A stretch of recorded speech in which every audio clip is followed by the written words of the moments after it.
So I think with devices, particularly ones that are manufactured by Google and Amazon, these smart hubs or smart speakers, they are listening. They have to listen because they have to know when their name is called. Mhm. So, what all these manufacturers have done, or at least saying they are doing, is that they drop the recording of everything that led up to you saying its name. So, if I am talking about sports, but then I look over and I say, Alexa, what's the temperature? Then it will dump that whole conversation about sports, hopefully. So I think a lot of people are buying them and they're trusting these companies with that information being destroyed appropriately. And I think they have their benefits. We actually had set up one for my elderly mother in law, and she absolutely loves it. It's like having a little friend. She can find information, she can control certain things within the house.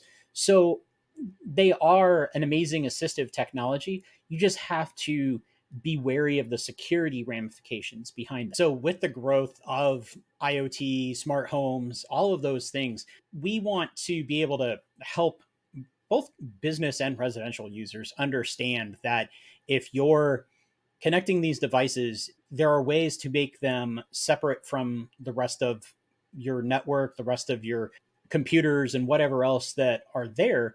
For me personally, I have a lot of IoT devices. I probably have more IoT devices than most security professionals would have, but I've taken a lot of steps to make sure that they can't communicate elsewhere and that they're up to date. It is possible to protect those. And with the rise of those, we will just continue to help out and advise and put together solutions to help protect those IoT devices. Steps you want to take with IoT devices, first off, changing any default passwords.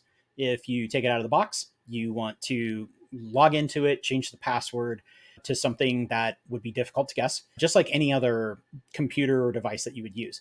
The other piece you want to do that is you want to put it onto a separate network so that only your phone or select devices can connect to those.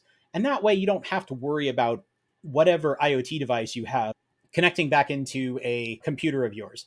The third thing, check for updates. A lot of times these devices won't automatically update. And be wary of some of the smaller, lesser known vendors. A lot of times they will send them without the ability to even update the software or the firmware. And those devices essentially just become hackable at some point, and you either have to choose to accept that risk or to just get rid of it and replace it with another device. So there is I think they still post or tweet, but there was a Twitter account that really got started just when all the smart devices showed up, and it was called the Internet of Shit. And because simply it was just, you'd see people like finding out, and this was that whole thing of running screaming into a new technology. Somebody would tweet out, so I went to update my light bulbs and now my house is dark and I don't know if they're going to turn back on, and I don't think I have a regular light bulb in the house anymore.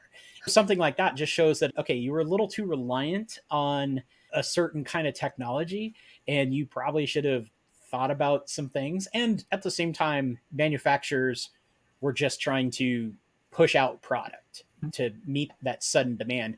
There's some comical ones that are out there, just especially in those early days where people would be like, oh, my fridge is displaying a bunch of weird stuff on it or whatever. Do you remember those dash buttons? The Amazon dash buttons? It was kind of a like an oval shape, and it had a button. And what you would do is, I think you would order them from Amazon and they would have a specific purpose.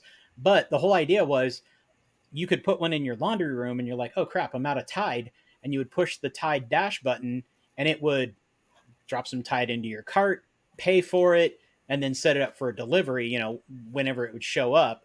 I'd heard some stories of those getting messed with by kids, and suddenly someone's like, why do I have 130 bottles of Tide showing up? So I would totally try to like hack it and see, like, okay, can I get one that will just fire off Domino's pizza to me?